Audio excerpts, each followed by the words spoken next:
18장에 있는 말씀을 통해서 우리가 같이 은혜를 나눕니다. 어떤 사람이 어떤 잘못을 했었을 때 우리가 잘 쓰는 행동 중에 하나가 무엇이냐면 저 부모 탓이다 그랬습니다. 저 부모 닮아서 꼭 그렇다라는 얘기를 합니다. 이 말이 어느 정도는 맞는 말입니다. 심리학에서도 문제 있는 부모는 있어도 문제 있는 자식은 없다라는 말이 있습니다. 이 말이 의미가 무엇이냐면은 그 자식의 문제는 거의 부모의 영향을 받아서 그렇게 되는 것이다. 심리학에서는 그렇게 풀어서 어떤 심리학 그 공부를 이렇게 깊이 하다 보면은 어떤 아이에 있어서 어떤 문제점이 발견되면 그 원인을 그에게 돌리지 않고 누구에게 돌리냐면 그 부모에게 돌립니다. 부모에게 돌려서 부모가 이렇게 가르쳤고 부모가 이때 이런 행동을 했기 때문에 자식에게 이런 것이 있는 것이다. 그러면서 부모 탓을 자꾸 합니다. 심리학에서 이것이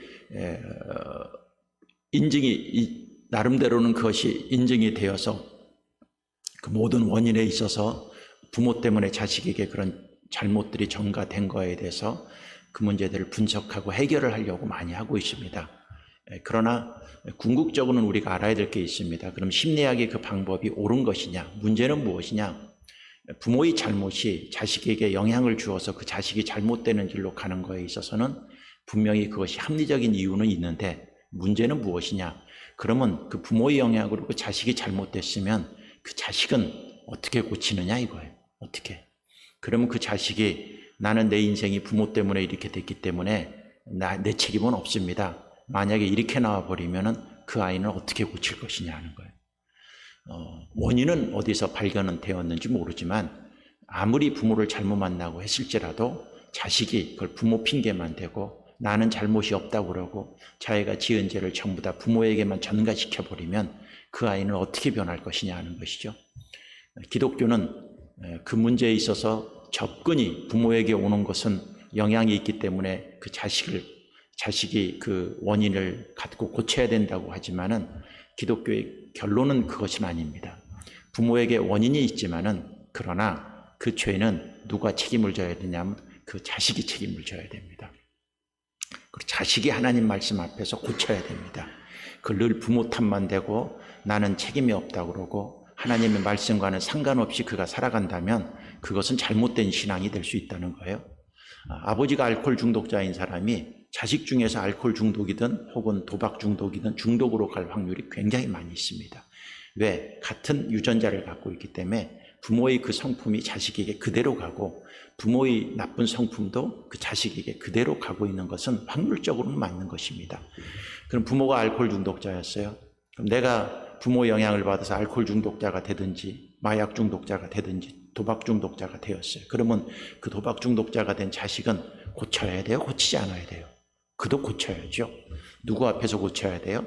그 자식이 부모의 영향을 받았을지라도 그 자식이 하나님의 말씀 앞에 엎드리고 하나님 앞에 이게 죄라는 것을 깨닫고 부모 탓만 대고 살 것이 아니라 내가 하나님 말씀에 비춰보니까 나도 잘못이 있다고 생각하고 하나님 앞에 울면서 그 영향을 끊어버리고 잘라버리고 자기가 변화돼야죠. 그것이 신앙 안에서 올바른 길이고 성경은 무엇을 얘기해 줘야 돼요? 네가 부모 때문에 그렇게 잘못되었을지라도 네 인생이 부모 탓만 되지 말고 과감히 끊을 건 끊고 자를 건 자르고 너도 말씀 앞에서 변화되어서 새롭게 돼야 된다라고 가르치는 것이 기독교고 결국 그 죄에 대한 책임은 누구에게 묻습니까? 부모에게 묻습니까? 아닙니다. 그 자식에게 묻습니다. 자식에게. 우리는 부모에게 성품이나 성격이나 이런 것들을 다 이렇게 물려받았습니다. 그래서 보면 자식의 이렇게 성격을 보면 그 중에 그 자식의 성격 중에 엄마나 아빠 중에서 닮은 구석이 있긴 있어요. 그러니까 영향을 받는 것은 맞습니다. 하나님이 죄를 물을 때는 아버지한테 따로 묻고 어머니한테 따로 묻고 자식을 따로 묻는 거예요. 따로 묻는. 이스라엘 백성이 있습니다. 이스라엘 백성이 1차 느부갓네살 왕 바벨론이 쳐들어와서 1차 포로를 끌고 갔습니다. 그리고 2차로 와갖고 또 한 번 공격해갖고 말을 듣지 않으니까 끌고 갔습니다. 그러면 이런 게 있을 수 있어요. 하나님이 이스라엘 백성들이 죄를 지어서 바벨론의 포로로 끌고 갈 거라는 것을 작정을 했을지라도 이스라엘 백성이 1차 포로로 끌려갔어요. 2차 포로로 끌려갔어요. 그럼 정신을 바짝 차리고, 야, 이거 하나님 말씀이 맞네. 진짜 얼마 끌려갔고 얼마 끌려갔네. 아직 그 바벨론이 왕을 유다 사람으로 세워놨기 때문에 아직도 희망은 있는 거예요. 1차 포로로 끌려가고 2차 포로로 끌려가셨을 때 이스라엘 백성들이 그때 2차 포로로 끌려갈 때 세웠던 선지자가 에스겔 선지자입니다. 이때 그들이 정신을 차리고 그때 얘기했던 예레미야 선지자나 에스겔 선지자의 말을 듣고 그들이 겸비하고 하나님 앞에 회개하면 하나님께서 3차 포로로 끌고 가지 않고 다시 이스라엘 백성을 회복시킬 수도 있어요, 없어요? 하나님은 작정을 했다가도 하나님은 울며 회개하며 통회하면 하나님은 마음을 바꿔주시는 분이 누구예요? 하나님이신 거예요. 1차 끌려갔고 2차 끌려갔으면은 정신을 이스라엘 백성들이 차려야 되는데 에스겔 선지자가 그토록 얘기하고 예레미야 선지자가 그토록 얘기했어도 이스라엘 백성들이 하는 얘기가 있습니다. 그게 뭐냐? 우리가 이렇게 된 것은 우리 잘못이 아니라는 거예요. 누구 탓을 드느냐 하면 우리 조상 탓이라는 거예요. 부모들이 잘못해서 우리가 지금 이 고통과 어려움을 당하고 있다 그러고 하나님 앞에서 죄를 회개할 생각은 안 하고 전부 다 누구 탓만 하고 있어요? 부모 탓만 하고 있는 부모 탓. 오늘 본문 18장 1절이 이렇게 얘기를 하고 있습니다. 1절 또 여호와의 말씀이 내게 임하여 이르시되 너희가 이스라엘 땅에 관한 속담에 이르기를 아버지가 신 포도를 먹었으므로 그의 아들이 이가 시가 시다고 하면 어찌 됨이냐. 이것은 아버지가 신 포도주를 먹었어요. 근데 아들은 신 포도주도 먹지도 않았는데 아들이 이가 시다는 거예요. 이게 이스라엘의 그 당시에 있었던 속담입니다. 그러니까 우리나라 말로 말하면 그 아버지의 그 아들이네 이 말입니다. 붕어빵이네. 우리도 그런 게 있지 않습니까?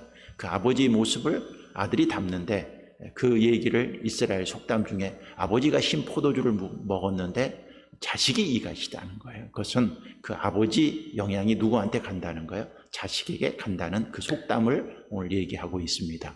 이것을 갖고 이스라엘 백성들이 핑계를 대는 거예요. 지금 우리가 이 고통을 당하는 것은 누가 잘못을 했기 때문에 부모들이 조상들이 잘못했기 때문에 우리가 지금 이 고통을 당하는 것이다. 에스겔은 얘기합니다. 부모 탓도 있지만 니네들도 잘못하지 않았느냐고 얘기하는데 아닙니다. 우리는 잘못한 거 없습니다. 다 조상 탓입니다. 부모 탓입니다. 얘기하는 거. 그러자 3절에 이렇게 얘기합니다. 주의 말씀이니라 내가 나의 삶을 두고 맹세하노니 너희가 이스라엘 가운데에서 다시는 이 속담을 쓰지 못하게 되리라. 모든 영혼이 다 내게 속한지라. 아버지 영혼이 내게 속한 같이 그의 아들의 영혼도 내게 속하였나니 범죄하는 그 영혼은 죽으리라. 이 말이 뭡니까? 이 속담을 내가 이제 다시는 쓰지 못하리라. 이스라엘 백성들이 회개해라 그러니까 맨날 하는 속담이 이 속담만 하는 거예요. 네? 아버지 때문입니다. 아버지가 시어서 우리가 지금 아버지가 신포도주를 먹어서 우리가 지금 이 시입니다. 아버지가 죄를 지어서 우리가 지금 이 고통을 당합니까? 아버지가 죄를 지어갖고 우리가 지금 바벨론으로 끌려갑니다. 우리는 조상들 잘못 만났습니다. 맨날 이 속담만 하고 있는 거예요. 근데 하나님이 얘기합니다. 내가 이 속담을 다시는 쓰지 못하게 하라. 그러면서 여기서 얘기하는 게 뭡니까? 아버지 영혼은 아버지한테 하나님 앞에 따로 속했고 자식의 영혼도 하나님 앞에서 따로 속한다. 이것은 뭐냐면 자식의 영혼이나 아버지 영혼이나 내가 개개인이 그에게 잘못한 것들을 심판하겠다라고 여기서 얘기하고 있는 것을 볼 수가 있는 것입니다. 그러면서 예를 하나님께서 드립니다. 10절 봅니다. 가령 그가 아들을 낳았다 하자 그 아들이 이 모든 선은 하나도 행하지 아니하고 죄악 중에 하나를 범하여 강포하거나 살인하거나 산후의 재물을 먹거나 이웃의 아내를 더럽히기나 가난하고 궁핍한 자를 학대하거나 강탈하거나 빚진 자의 저당물을 돌려주지 아니하거나 우상에게 눈을 들거나 가증한 일을 행하거나 별일을 위하여 꾸어주거나 이자를 받거나 할진대 그가 살겠느냐? 결코 살지 못하리니 이 모든 가증한 일을 행하였은즉 반드시 죽을지라 자기 피가 자기에게로 돌아가게 하여. 아들을 낳았는데 그 아들이 죄만 잔뜩 짓는 거예요. 네? 근데 그 아들이 부모 핑계를 댈 수 없다는 거예요. 그의 피는 내가 그에게 담당시키겠다는 거예요. 그에게. 14절에 역으로 얘기합니다. 또 가령 그가 아들을 낳았다 하자 그 아들이 아버지의 행한 모든 죄를 보고 두려워하여 그대로 행하지 아니하고 산후에서 재물을 먹지도 아니하며 이스라엘의 족속의 우상에게 눈을 들어도 아니하며 이웃의 아내를 더럽히지도 아니하며 사람을 학대하지도 아니하며 저당을 잡지도 아니하며 강탈하지도 아니하고 줄인 자에게 음식물을 주며 벗은 자에게 옷을 입히며 손을 금하여 가난한 자를 압대하지 아니하며 별리나 이자를 받지 아니하여 내 규례를 지키며 내 율례를 행할진대 이 사람은 그의 아버지 죄악으로 죽지 아니하고 반드시 살겠고 그의 아버지는 심히 포악하여 그 동족을 강탈하고 백성들 중에서 선을 행하지 아니하였으므로 그는 그의 죄악으로 죽으리라. 이게 뭡니까? 아버지가 나빠. 근데 그것을 본받고 자식이 잘못을 했어. 아버지 핑계 못 대고 그 자식이 잘못했으면 그 피는 내가 너에게 묻겠다는 거예요. 아버지가 나빠, 강포해. 근데 이 아들이 야, 내가 아버지를 저렇게 아버지처럼 저렇게 포악하게 나쁜 짓하고 못된 짓하고 저성품 못된 거 내가 본받으면 안 되겠다. 자기가 정신을 차리고 죄를 짓지 않고 살아가면 하나님은 그 사람은 살려주고 그 아버지는 벌하겠다는 거예요. 그러니까 이것은 뭡니까? 그 죄는 부모 핑계대지 말고 조상 핑계대지 마라. 내가 그것을 반드시 심판하겠다 그러는 겁니다. 성경에 보면 이런 예가 많이 있습니다. 사사기에 보면 기드온이 있습니다. 기드온은 300용사를 데리고 이스라엘 백성들을 구원한 위대한 왕이었고 위대한 사사였습니다.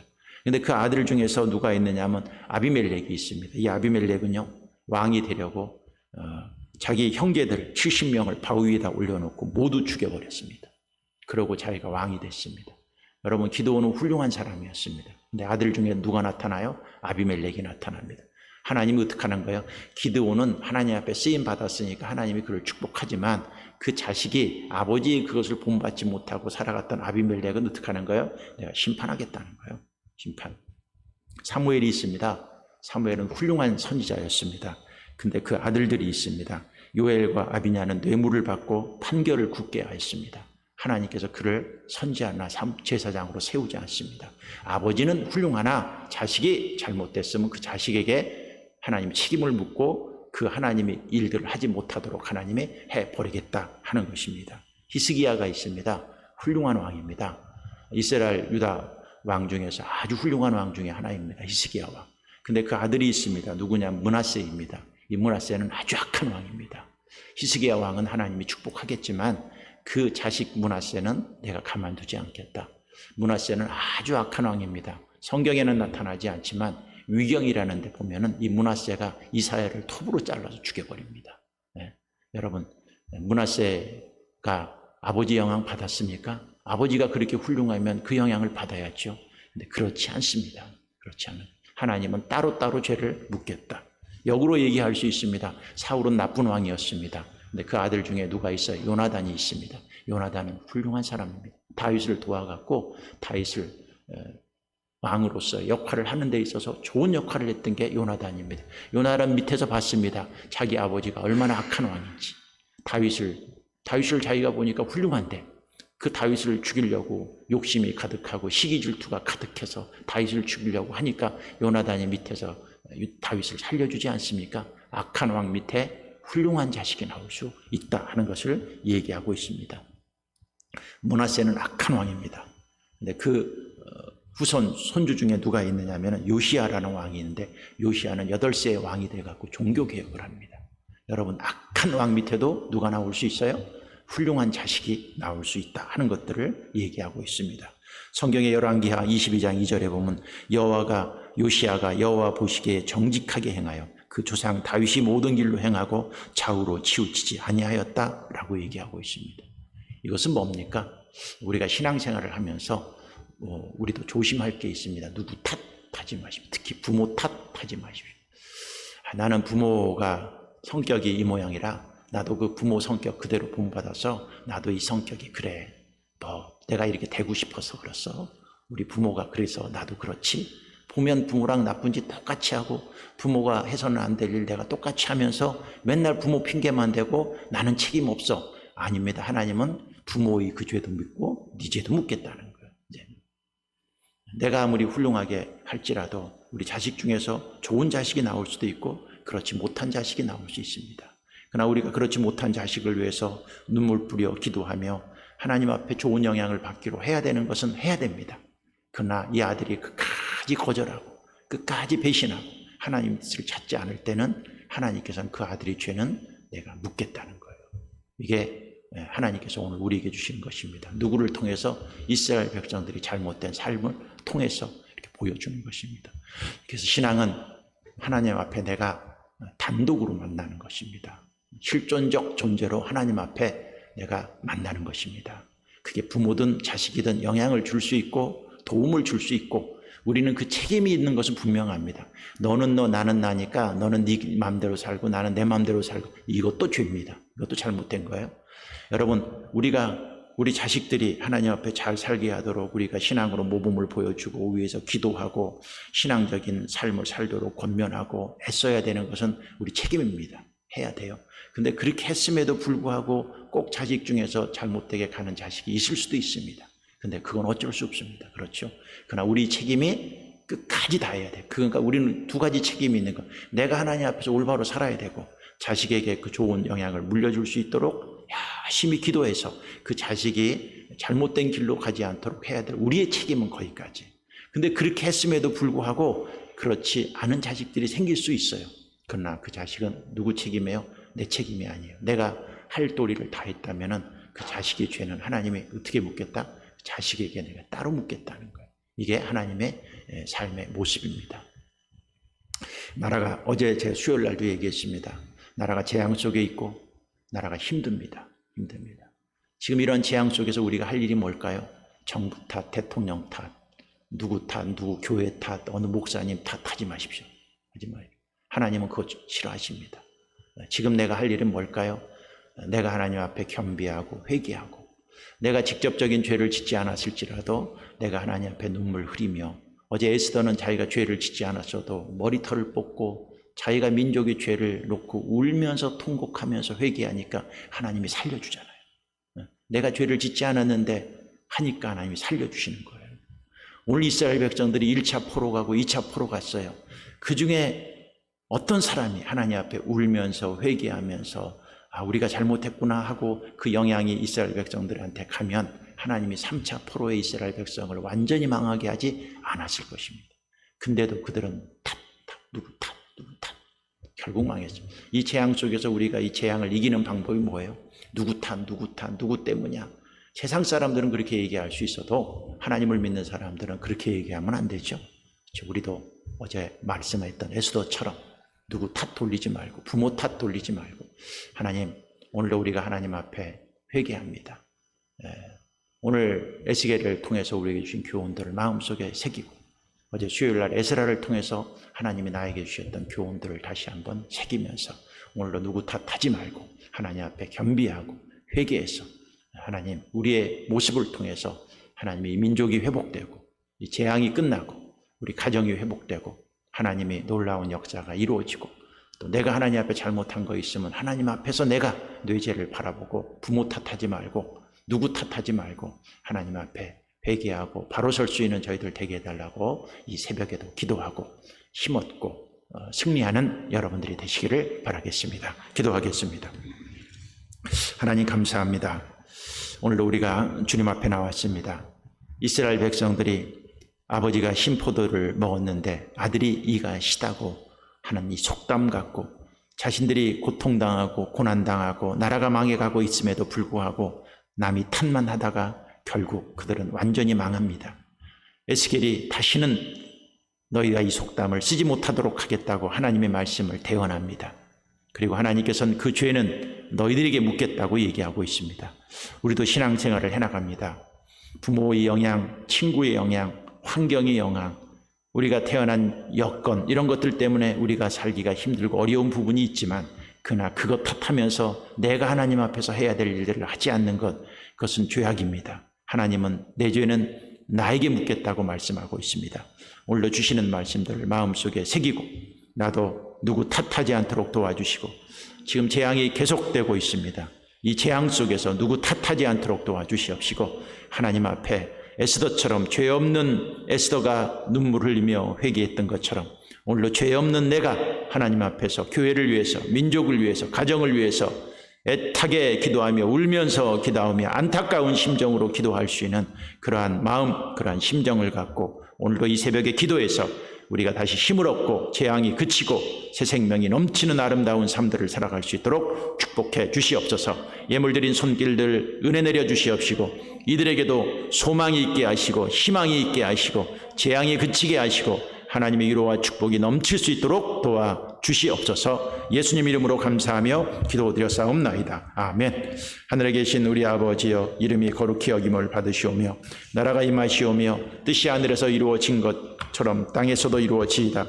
오늘날 우리에게 일용할 양식을 주시옵고 우리에게 죄 지은 자를 사하여 준 것 같이 우리 죄를 사하여 주시옵고 우리를 시험에 들게 하지 마시옵고 다만 악에서 구하옵소서. 나라와 권세와 영광이 아버지께 영원히 있사옵나이다. 아멘. 오늘 말씀을